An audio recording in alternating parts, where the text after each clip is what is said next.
back to my channel Nadiat Maka Aqua Tips. Balik lagi barengan gue Nadiat Maka yang akan memberikan tips-tips tentang aquascape dan sejenisnya.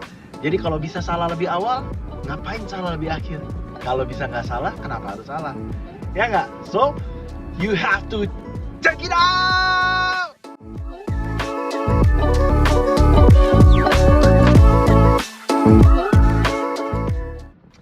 Oke, now hari ini video kali ini kita akan bahas tentang paludarium karena ada request. Ini sebenarnya request sudah masuk dari beberapa waktu yang lalu sebelum lebaran, tapi baru sempat dibuat videonya tentang paludarium. Thank you buat yang request, bro. Kalau boleh share video ini ke sebanyak-banyaknya teman, saudara, supaya teman-teman bisa ngerti cara merawat akuarium, terutama aquascape-nya kalian supaya nggak salah. Terutama untuk orang-orang yang baru mau memulai aquascape atau memulai memelihara ikan di akuarium. Kalau bisa nggak melakukan kesalahan, kenapa harus melakukan kesalahan? Kalau bisa mempelajari kesalahan-kesalahan yang orang telah lakukan, apa yang kita ulangin lagi kesalahan itu? Ya kan?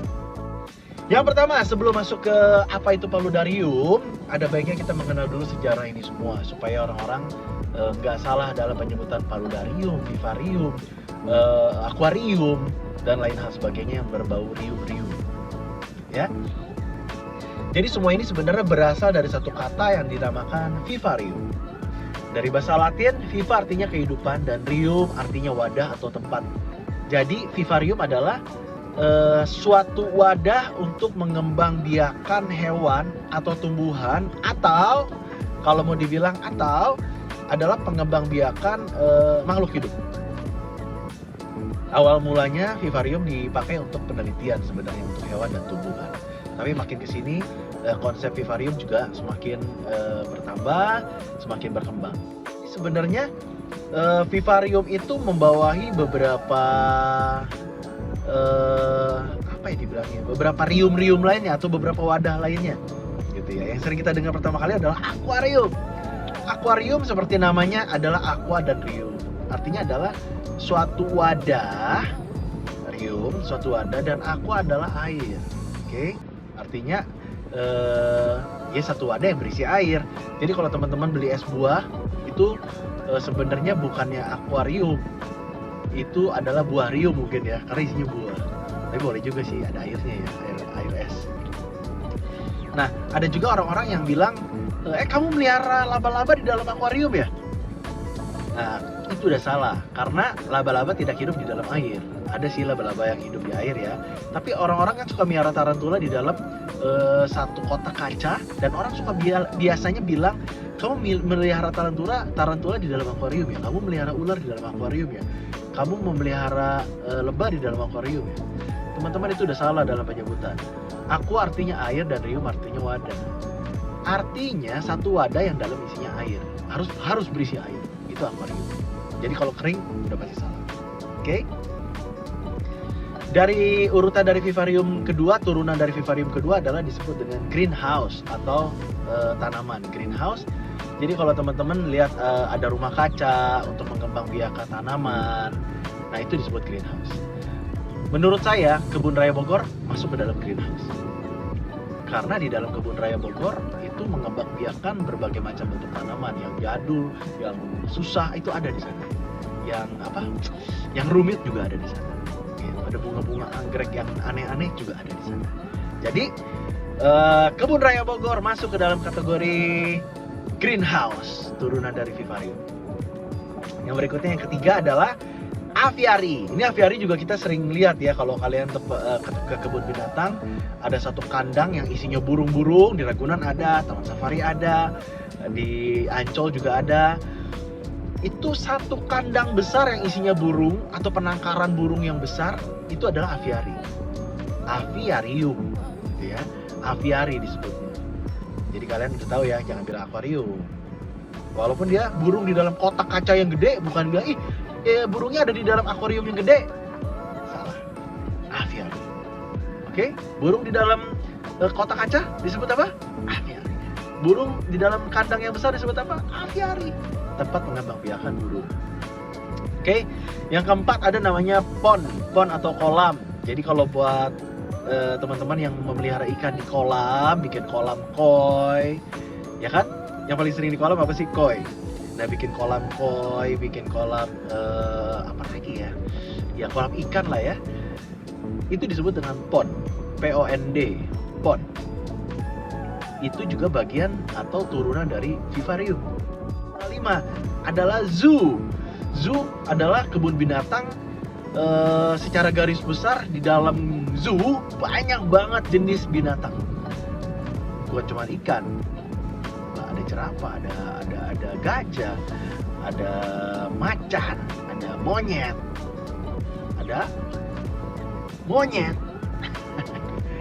Nah, itu masuk ke dalam turunan dari vivarium. Yang terakhir adalah aquascape.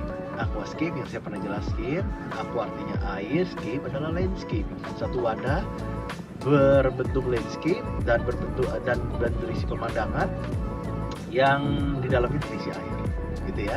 Nah, oleh karena itu, di mana letak paludarium itu berada? Tentu paludarium adalah turunan dari akuarium, turun ke bawah aquascape, turunannya dibagi 3 lagi. Aquascape dibagi 3, namanya marine tank, tidalarium, dan freshwater. Marine tank adalah aquascape di air laut, tidalarium adalah air payau, dan freshwater adalah air tawar. Yang kalau kesini biasanya orang menyebut marine tank, ya udah marine tank, gak bilang aquascape, mereka bilangnya marine tank, air laut ya.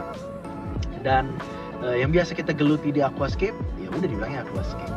Dan itu adalah freshwater, air tawar sebenarnya, gitu ya. Nah, kita bahas di freshwater karena saya nggak ngurusin marine tank, jadi nggak gitu ngerti banget. Kita ngomongin di air tawar aja ya, oke? Oke, di freshwater atau air tawar itu terbagi menjadi 5 macam sebenarnya. 5 macam bentuk.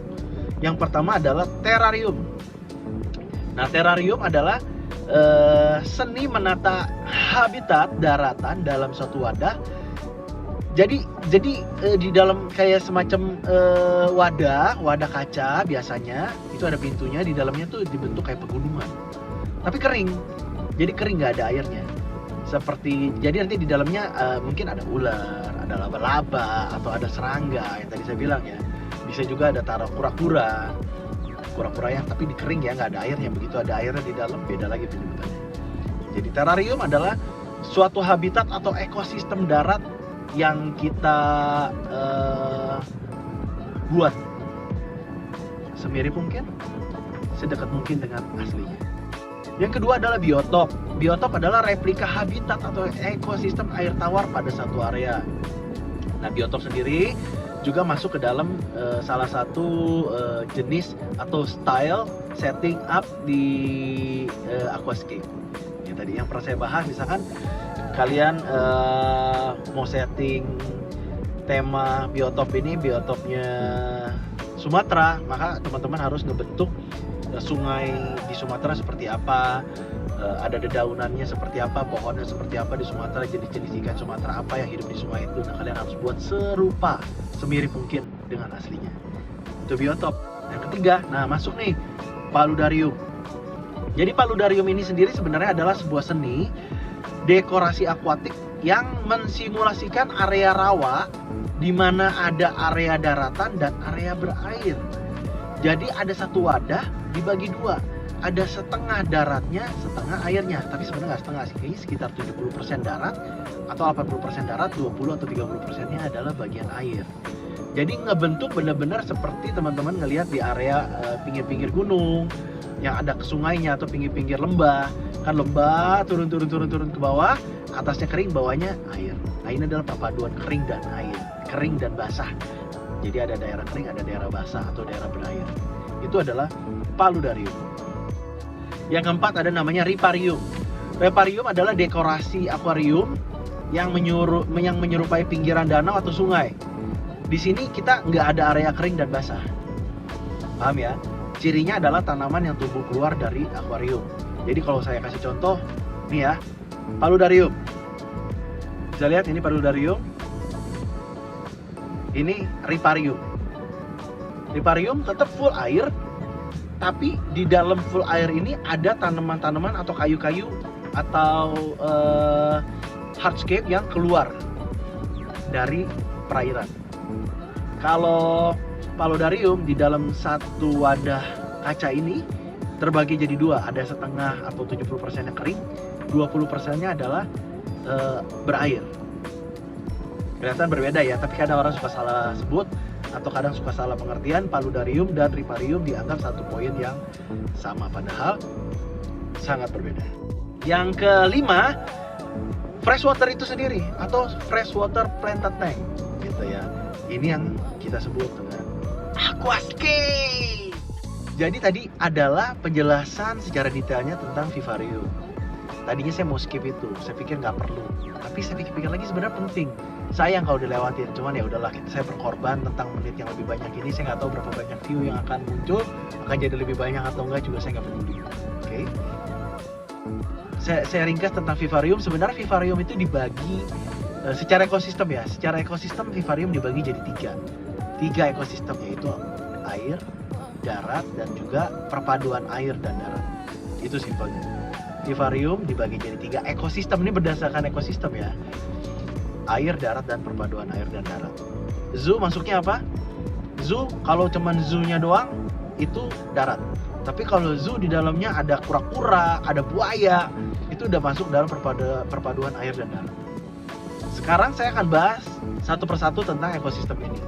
Hanya terbagi tiga, air, darat, dan perpaduan air dan darat. Oke? Ekosistem air dikenal sebagai akuarium. Ekosistem air dikenal dengan akuarium. Akuarium sendiri yaitu membentuk ekosistem air di dalam wadah dengan makhluk hidup di dalamnya. Jadi kalau teman-teman udah ada wadah apapun, ada ember, diisi air, dikasih ikan, itu jadi akuarium. Gampang kan? Ada toples kaca, bekas kacang, diisi air, diisi ikan gapi 2 biji, 1 biji deh, itu udah masuk akuarium. Jadi akuarium itu nggak selalu harus bentuknya kotak, nggak selalu harus bentuknya bulat. Ember, toples, kaleng bekas biskuit lebaran, diisi air, diisi binatang, itu akuarium guys. Paham ya? Nah, akuarium sendiri sebenarnya terdiri dari dua kata. Aqua yang namanya air, yang artinya air, dan rium artinya wadah. Makanya tadi dibilang vivarium, viva artinya kehidupan, rium artinya wadah. Jadi adalah ada kehidupan di dalam suatu wadah. Akuarium, aqua artinya air, dan rium artinya wadah. Yang tadi saya jelasin. Kalau teman-teman memelihara binatang seperti hamster di dalam kotak kaca, bukannya kok melihara hamster di kotak kaca, kok lu melihara hamster di akuarium? Enggak, bukan lah ya. Memelihara hamster di kandang berbentuk kaca, gitu. Itu kalau boleh didefinisikan. Jadi akuarium bisa terbuat dari apa aja, nggak harus bentuk kaca. Sekali lagi, bisa apa aja. Yang penting ada air, ada wadah, ada air, ada binatang. Empang juga masuk dalam akuarium, gitu. Empang masuk dalam kategori akuarium. Yang kedua adalah ekosistem darat. Ekosistem darat disebut juga sebagai terrarium. Nah, terrarium ini adalah seni membentuk ekosistem darat tanpa air loh ya. Murni 100% darat. Seni membentuk ekosistem darat tanpa air di dalam suatu wadah. Balik lagi, di dalam suatu wadah. Ada tempatnya, ada wadahnya. Kalau teman-teman penangkaran anjing, penangkaran kucing, itu terrarium. Paham ya? Teman-teman memelihara burung atau menangkar burung, pengembangbiakan burung, itu terrarium. Karena kering. Oke? Nah, misal teman-teman memelihara ular, tarantula, jangkrik, toke, semuanya berada di dalam satu wadah, mau di kotak kaca maupun bukan, itu disebut terrarium, bukan memelihara di dalam akuarium. Jangan lupa sekali lagi, akuarium artinya aqua dan air, berarti ada satu wadah yang berisi air, gitu ya. Jangan lupa, ingat pesan saya. Ingat pesan saya.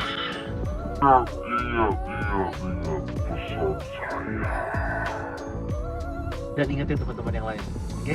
Yang ketiga, ini dia seru, paludarium. Nah, paludarium ini perpaduan antara darat dan air. Jadi kalau mau dibilang yang paling lengkap atau yang paling seru atau yang paling lengkap secara ekosistem adalah paludarium. Paludarium adalah perpaduan antara darat dan air. Paludarium sendiri berasal dari kata palus, artinya rawa, dan arium artinya wadah. Jadi paludarium adalah seni membuat sebuah ekosistem yang hidup. Bukan ekosistem mati, kuburan namanya. Ekosistem mati, kuburan. Ya. Paludarium adalah seni membuat ekosistem hidup dengan perpaduan darat dan air. Yang tadi saya jelasin, di dalam satu wadah itu ada daratnya, ada daerah keringnya, dan ada area airnya. Dari semua cabang vivarium yang paling variatif habitatnya adalah paludarium. Karena di paludarium, ya itu tadi menggabungkan hewan darat dan menggabungkan hewan air. Menggabungkan tumbuhan darat dan juga menggabungkan tumbuhan air. Seru kan? Jadi seperti real life, ada daratan, ada air, ada pantainya berarti kan? Ada daerah yang sedikit basah dan sedikit kering. Itu seru loh. Apa kita buat juga ya paludarium? Nanti lah ya. Saya sendiri belum pernah buat sebenarnya paludarium. Karena lebih ribet maintenance-nya daripada aquascape. Menurut saya ya, kalau salah, kalau ternyata enggak lebih ribet kok, lebih ribetan aquascape, ya boleh juga ditulis di kolom komentar atau diinformasikan kepada saya. Salah bro, nggak gitu loh. Oke? Lalu apa tipsnya membuat paludarium? Sebenarnya konteks atau konsep membuat paludarium dengan membuat aquascape itu mirip. Jadi teman-teman yang di daerah bahasanya, apa yang teman-teman siapin di dalam persiapan dalam membentuk akuarium, itu teman-teman juga siapin untuk di daerah yang terendam air. Sama konsepnya. Jadi tipsnya adalah untuk membuat paludarium, teman-teman harus ingat ada 3 poin. Ada 3 area utama membuat paludarium. Yang paling pertama adalah paling atas yang dinamakan kanopi. Oke, kanopi. Lalu adalah bagian keringnya atau dibilang tanah, area kering, dan area basah atau area terendamnya atau area airnya. Untuk area kanopi, teman-teman, fungsinya adalah untuk meletakkan segala jenis flora yang ditanam. Bahan-bahan kanopi adalah dahan kayu atau batu atau keduanya, kayu dan batu. Jadi kanopi itu bukan cuma yang kayak misalkan apa ya? Misalkan ini area kering. Kanopi itu jangan kalian berpikir kayak kanopi di rumah yang isinya kayak gini ya, penutup di atas jadi genteng gini. Enggak gini. Untuk jadi background ini pun bisa dibilang kategori kanopi. Jadi ini area kering, ini area basah. Belakang ini, background ini juga masuk kategori kanopi. Alangkah baiknya jika dia begini bentuknya, menutup bagian atas. It's better than. Oke? Jadi bahan kanopi bisa berupa dari kayu, dahan-dahan kayu, atau batu-batuan, atau keduanya. Kalian bisa gabungin sendiri, cari temanya, cari yang paling unik. Yang kedua adalah area tanah atau area kering. Di area tanah ini adalah 3 poin utama yang teman-teman harus perhatikan atau ingat baik-baik adalah yang pertama adalah pondasi. Penting untuk mengatur semua ekosistem. 80% dari paludarium adalah ekosistem darat atau tanah. Jadi teman-teman bisa taruh batu-batuan, disusun batu, kebentuk tuh batunya harus kokoh, harus kuat. Paham ya? Di area kering harus area yang kokoh dan kuat. Bahan-bahannya untuk membuat substrat aquascape bisa dipakai di sini. Seperti kayu-kayuan, batang pohon, batu-batuan, bikin dicampur. Ada batu, ada kayunya, ada apa lagi? Ada batang-batang pohon gitu. Dilem pakai lem Korea atau lem besi. Enak pakai lem Korea karena kalau lem besi itu cepet habis, dia kecil, udah gitu lebih gampang kering. Kalau lem Korea memang sedikit lebih lama kering, tapi daya rekatnya sendiri juga lebih kuat. Karena dia lebih encer, kita lebih santai makanya. Oke ya. Yang poin ketiga dari area tanah adalah area ini akan jadi tempat tinggal hewan semi akuatik atau hewan darat yang kita masukkan. Jadi teman-teman memelihara, kalau paludariumnya lumayan besar, teman-teman bisa masukin kadal, ya, iguana, taruh di daerah situ, di daerah kering. Kura-kura sih sebenarnya asik. Kura-kura adalah hewan yang asik buat ditaruh di paludarium karena dia sendiri bisa naik ke darat, dia sendiri bisa bermain di air. Jadi binatang satu hewan sudah mewakili beberapa keindahan sekaligus. Oke. Yang ketiga adalah area air. Area air di sini kita membangun persis seperti kita membuat substrat di aquascape, seperti membangun aquascape. Ini adalah area air. Ya. Bahan-bahan yang kita pakai adalah kita bisa siapkan sama waktu kita bikin aquascape, siapin bakteri starter, soil, bisa pakai pasir malang atau pasir silika untuk bagian atasnya.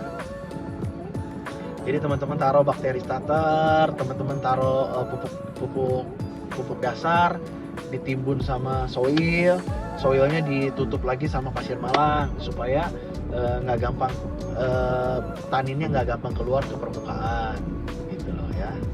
Dan kenapa sih harus dicampur soil semua? Boleh aja sebenarnya, tapi supaya lebih irit campur aja pasir malang, itu juga cukup kok gitu.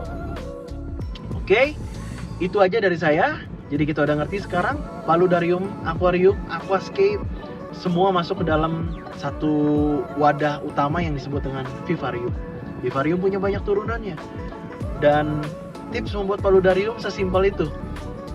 Untuk detailnya teman-teman kalau sudah biasa membuat aquascape, teman-teman juga bisa membuat paludarium. Cari ide sebanyak-banyaknya, baca buku sebanyak-banyaknya. Karena nggak ada ide kreatif yang paten. Karena di dalam kreativitas itu tidak ada rule patennya. Selama bisa menjadi cantik, bisa menjadi indah, dan bisa menghidupi ekosistem, apabila kita ngomongin vivarium, termasuk di dalamnya paludarium dan aquascape, semuanya sah. Oke? Sekian dari saya. Sampai ketemu di topik berikutnya. Kalau ada ide topik berikutnya apa, boleh di-share ke saya. Dan ciao!